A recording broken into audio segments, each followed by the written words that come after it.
All the materials that we're going to use for this project, I will have affiliated links in the description down below. Affiliated means that I will be making a small commission if you purchase products through those links. So it just helps me out and it helps me further my progress on growing on YouTube and being able to make more videos like this for you guys and to provide the materials for my videos as well. So just for your information. So if you want to help support me that way, that is a wonderful way to support me. I'm using old protein powder containers. Mine still has the scoop still in here because I haven't washed it all out. You will be wanting to take the labels off, wash them real good. So I'll have a whole portion of the video on all of that as we go here. You'll also want to have your acrylic paints, so have all the different colors for all the different Halloween things you want to do. So I'll be using black, white, orange, and green. So I'll be doing a pumpkin, ghost, and a Frankenstein. So whatever Halloween things you want to do, pick out those kinds of colors. So I'm also going to be using, this one is a matte clear. So I believe this will be my top coat. And then this one will be my undercoat. If I got those correct. Yes. So my primer and then my top coat. Because I tried doing this back in 2020 and it did not work out very well with the method I had. I'll explain in the tutorial as we go what I did and did not work, basically, because as it's been several years, the paint is starting to peel and it is not staying very well in the humidity climate that I live in. So I'm hoping with doing this method of having a primer and a top coat will make it last much longer and not peel like that. We will also need some paint brushes. So I have two different kinds here that I might play around with using. So I've got the sponge and then I've got just a regular bristle brush, just because I don't want my brush strokes to show, and I think the sponge will kind of help even that out. So you're welcome to try whatever brushes you have, but those are what I'm going to try using.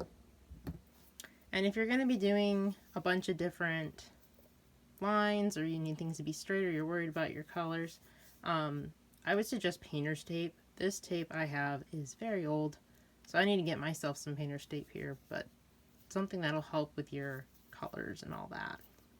And then if you're going to be doing a bunch of painting on a table, having an old tablecloth or something to lay down to protect your surface. So definitely important to have something down, because otherwise you'll have paint all over the place. Alright, so without further ado, let's get started on making this project. So back in 2020, you know, that lovely year of COVID, I was doing these projects with making these pumpkins, and I did a ghost, I did a witch. I mean, I'll show a clip.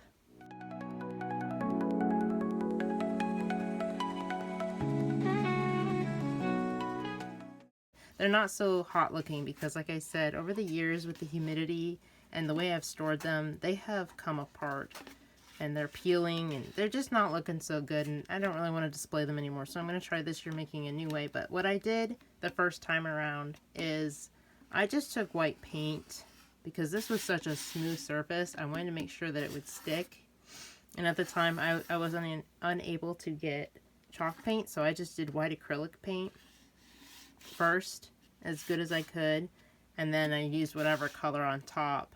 And then after about a year, I started noticing one of them wasn't storing very well, and my husband suggested doing a top coat. So the spray that I mentioned, we put that on it, but I think because it's not sticking to the actual container, it's peeling. So hopefully with doing a primer first and then adding the paint and then adding the top coat, we're really hoping that this will make it last much better. So unless you guys have another suggestion, I'm going to be trying this and we'll see how it goes.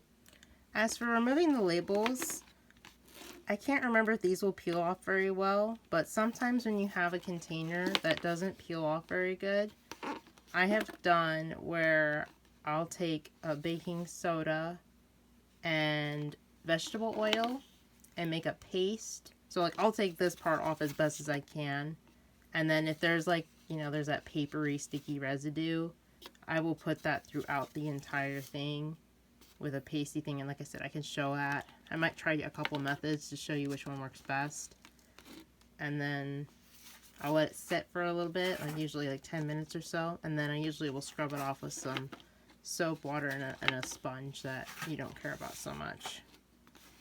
So just to get all this sticky stuff, because we want as clean of a surface to work off of as possible. So these definitely need to be washed and cleaned and all that good stuff. But another method I'm going to try doing is I'm going to take a hair dryer and just do it over the label, like just as it is, like this, because like even here is bubbling up.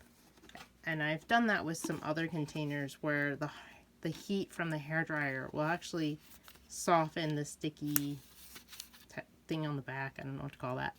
And then it'll make it so that this will actually peel off a lot nicer. So I'm going to try both. We'll see which one works. I've got 3 different containers to give this a test go on.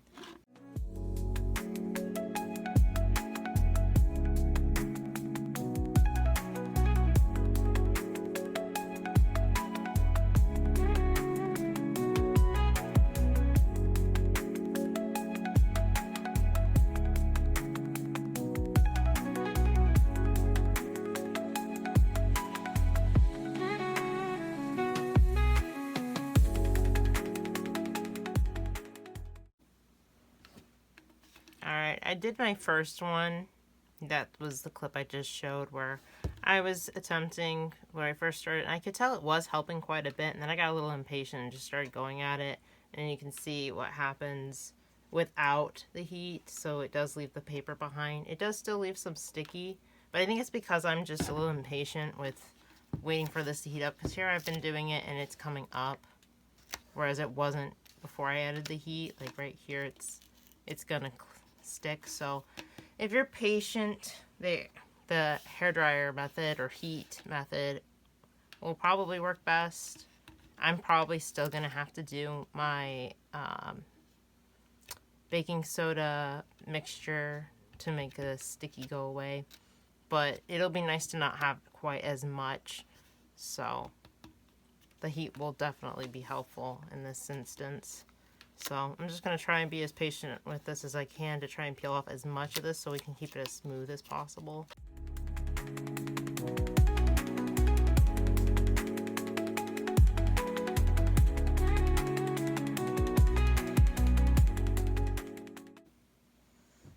Alright, so I went a lot slower this round, and it did get mostly until the end here, but for the most part there's just a few little spots that have a little bit of glue. So I did fail to mention, depending on the plastic you're using, mine's a pretty sturdy plastic. It's pretty, like it on the sides here it's a little bit, but it's really thick. So be mindful with if you're using the hairdryer method or heat method on what setting you're using yours on. I have mine on low, but it's still on high when I turn it on. I'm not doing the absolute hottest, just because if you're doing that, I have in the past accidentally warped and melted the plastic a little bit, so you don't want to do it too hot. It also makes it really hard on your hands. So try to get it as warm and as you can, because you're just melting the glue. So I did fail to mention that. So be mindful of that while you're doing this, and please be careful, because this is very hot and you will burn yourself if you're not careful. I'm going to be showing next on how to deal with the paste and getting these little areas, so we'll do that next. Alright, so I got all my labels off as best as I could. That middle one that was the one we gave up on, but I tried my best on getting the paper off. So you'll want to do that as well, because if you don't get the paper all the way off, when we do the paste mixture and then you rinse it off in the sink, you will have just globs of paper and it'll stick to your sponge, and I've done it in the past. It gets really bad, so try your best. Little bits is okay, but try to get as much as you can off, because that'll make this whole process a lot easier. So definitely keep that in mind. So I got my baking soda here and then my vegetable oil. So I'm just gonna take and put that in a bowl. I do not measure. I will show you the consistency that you'll want to have. You don't really want it super runny, but you don't want it too super thick, because you have to be able to spread this on here. So I'll show you that in a second. Also, lay down something that, this is an old kitchen towel that we've had for a while and has a bunch of stains on it, because it'll affect the way your towel will feel later, especially when you wash it, and it ends up just smelling like vegetable oil and baking soda even after you wash it. So pick a towel that you don't mind, or even just lay something down that you don't mind that gets oily and messy, because that will happen with this whole process. So, alright, so I'll show you what we need to do for the paste mixture and what it should look like.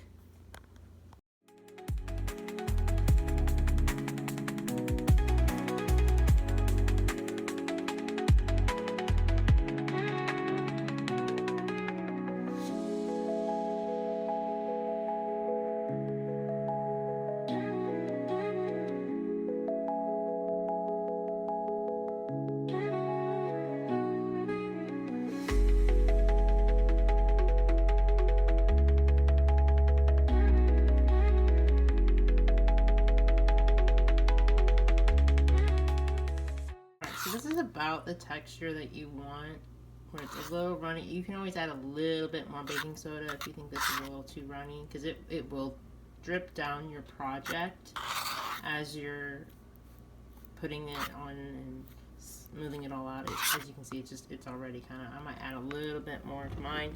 You don't want it too thick, because then you won't be able to add it to your containers, but you don't want it too runny, because it will drip like all over the place and make a huge mess. But the nice thing about this is you can always add a little bit more of one, a little bit more of the other, and it's not a big deal. So you just kind of have to wash it. Yeah, I think I'm about back to where I was, but it's not a big deal if it's a little runny. It's just going to be really messy. That doesn't really affect how it works. So now let's start getting it added to our containers. So since it's going to drip down, I'm gonna just leave mine like this, because I don't want it to get in all these creases and crevices. I'm gonna have to wash all this anyway, but because it's super oily, you'll want to keep kind of it all contained in one area. So I'd rather it drip down where it lands on my towel than on all those grooves.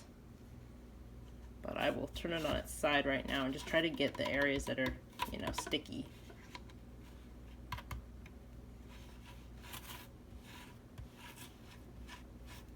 You don't need to glob it on too much. You just need to put a thin layer, just enough to kind of cover the sticky spots.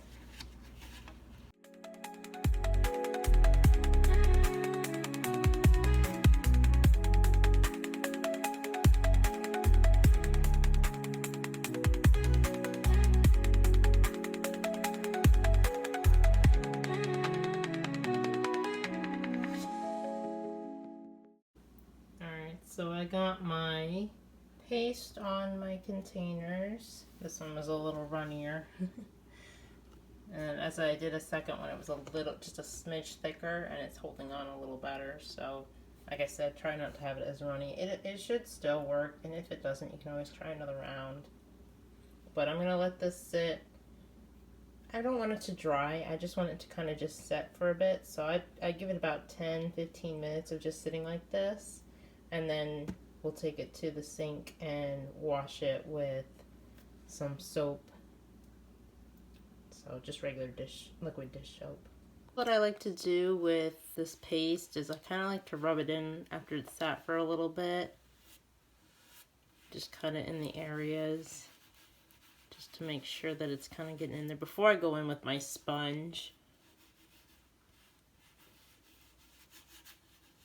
you can do that, or you can just go in with you can do your sponge. I just am going in with my hand to make sure I'm not feeling any areas that I missed. Because this is a good time where you can still do that. Like I said, the paste is still wet. I didn't let it dry. You don't want it to dry, because then you'll have to reactivate it and it gets kind of weird. So I'm going to go kind of in with my sponge now and just kind of go in with the scrubby part so it can kind of start to break that down a little bit more. I usually do that first, and then I'll go in with the soap afterwards and kind of just start rinsing it off, because you've got all this oil that you're going to work with. So you'll have to do that maybe a couple times with the soap, because that oil can get kind of messy. But it should come off. That's the goal.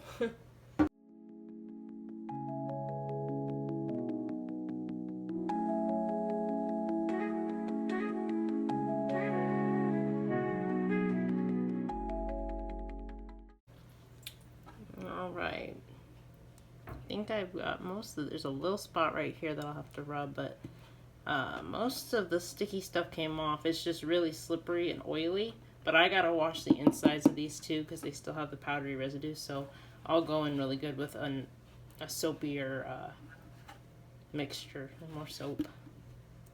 But that worked pretty good. The trick is just getting that oil off of all the containers. But it does work pretty good. I do recommend before you start adding your base primer to wipe down your containers with some alcohol to make sure there's no dirt or oils or any leftover things left on those containers. This will help make everything clean. So, and then it'll make it so that your primer will stick better to containers.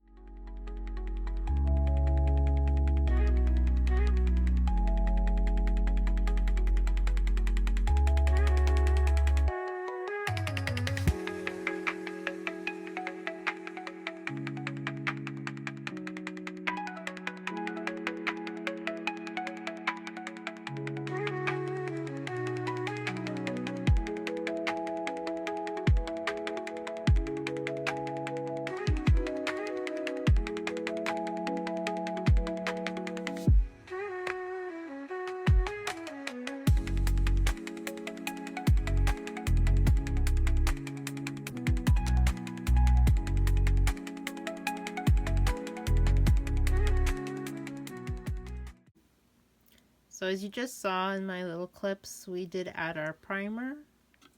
So we did 3 layers on these, just as best as you can. Since it was super dark, we definitely had to do quite a few, but since the lid will be covering that, I'm not super worried about this being completely covered, because that's where the lid will screw on, so it'll cover till about there. So make sure to follow your instructions according to your primer paint can thing on how long you need to let everything dry.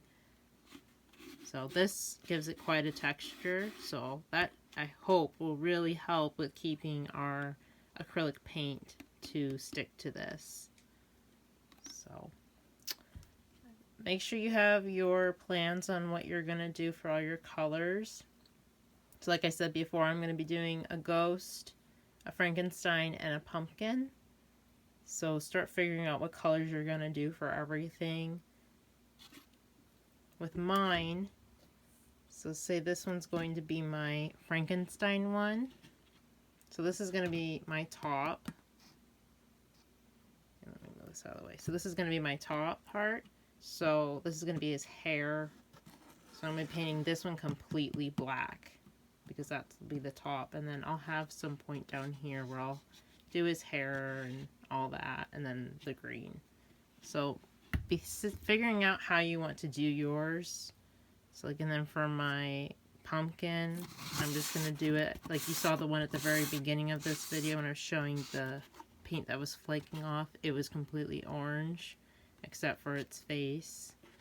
And then the ghost will be the same way, where I'm going to paint it all white except the face as well. So figure out what kind of, you know, characters you're wanting to do for Halloween, and plan out all of your colors, because this is the stage where, and if you want to just lightly draw on your faces, things like that, I might do that as well. Just because then you have a guide to work with before you get going. So I'm just going to be doing my painting at this point. So you can kind of do whatever you want and be creative. So this is going to depend on your preference. When I did my first ones, I didn't paint the whole bottom. I just went enough where when I'm having it set, it'll look like it's all colored. So just kind of play around with that if you want. I think with my ghost one, since it's all white, I'm just going to paint the bottom anyway, just so it keeps it all the same color. But I might only go to a certain point with my other ones that have the colors.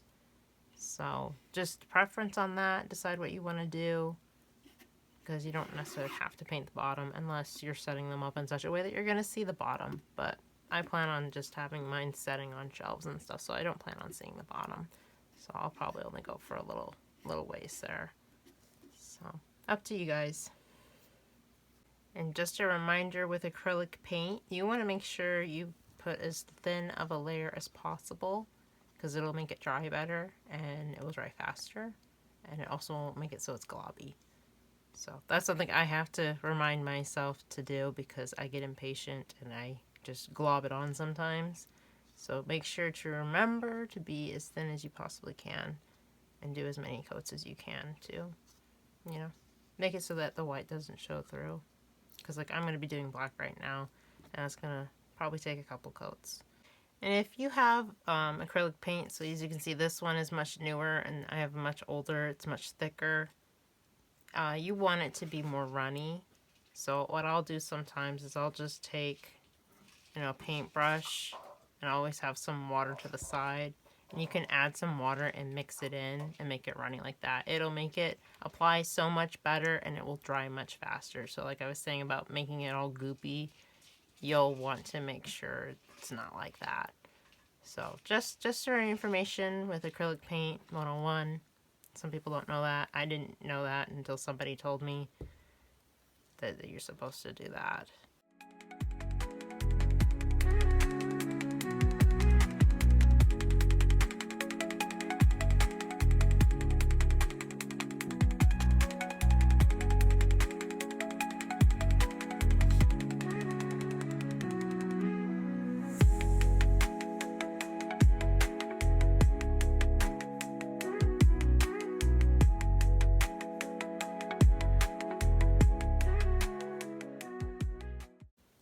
So it may seem silly that I am painting white on top of something that already looks white, but we have to remember that this is a primer, so it's not actually paint, it's my base. So we will still be adding white on top of this.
I've got my containers painted. I did decide to just paint the bottoms with a very light layer.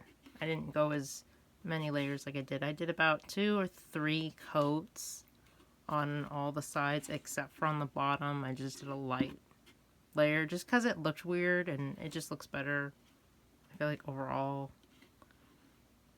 that was just something I last minute decided on. So I still need to do the black part to do the rest of my Frankenstein's hair, and then add the faces on all of them. So that's what I'll be doing as I go forward with this next step.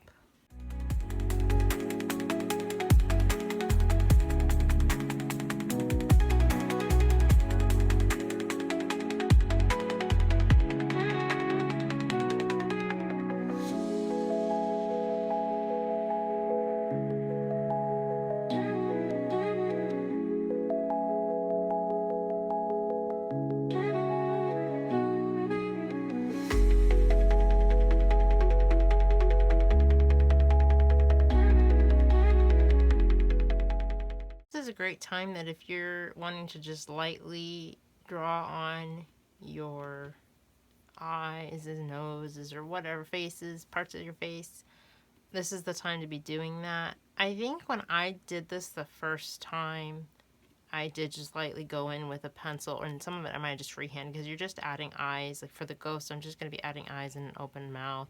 But for the jack-o'-lantern, I'm pretty sure I practiced on some paper and may have used that as a stencil too and cut it out. I'm going to do a lot of it freehand today just because it's pretty basic for me to do this. But if you want to use some tape or have a stencil, this is the time to be doing that.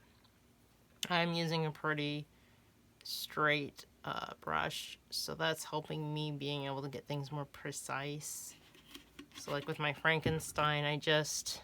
naturally there's a line, and I'm not sure if that's just part of the container or from the label, but there's just a line that goes all the way around, and I just have been following that. I'm going to be going back in because I'm going to probably go down a little lower, but then I'm going to be adding the jagged parts for Frankenstein's hair, but I'm going to leave the rest of it pretty flat and then just add his face. You can go more detailed if you want. I'm going more simple because I just want a simple, very cute, very basic look. Because I don't have the patience to do all the details. I did do that with my other set where one of them I did much more detailed, but I didn't like it as much as the more simple, and I felt like it just didn't go with them. So I'm going simple with these. You can do whatever you want with this, and you can go as crazy as you want with it or as simple as you want with it. So it's up to you on using your painting skills for this part. So make sure to look at all ends of your container because that can help you decide what could be better for your front. So like mine's got some spots here, so I might not want that for my front. Or this one's a little more smoother. It's up to you.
So yeah, until I came to the mouth, I decided it would be better for me to have just a guide, because it's a lot easier to touch it up than to completely repaint a mess up, especially with black. So I did end up doing the mouth, just because that was a little complicated. I wanted to make sure it lined up as nice as possible.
most of my faces all on here. I'm just waiting for them to dry. I'll probably touch up a little bit with the hair.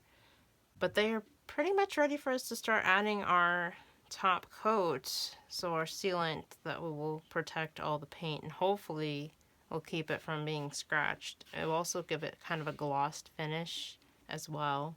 So once all my acrylic paint is completely dry, I'm going to do that next.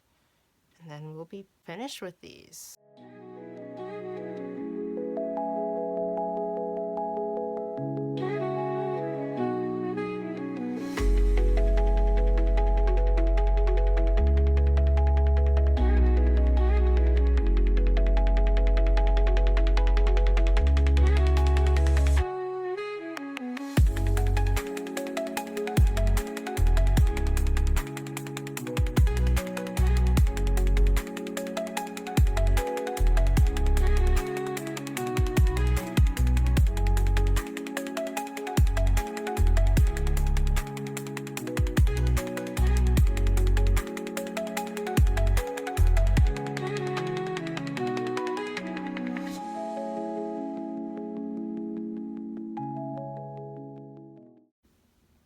Alright, so here we are with the final product.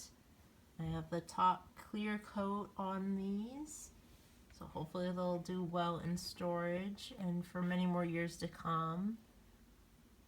And the fun thing about these containers is since they screw off, you can store whatever you want in them.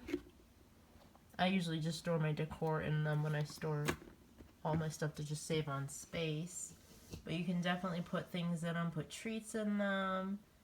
But I think these turned out super cute and definitely a lot better than my first time. So, thank you all for watching. I would love to hear on how your experience has gone with making your own containers. I would love to hear what creative ideas you guys are going to be doing and maybe what characters you chose to do. Drop them in the comments. I want to hear all about it. If you haven't done so already, hit that subscribe button, also the little bell icon next to it. That way you'll know anytime I post a new video and you won't miss out. Until next time, guys.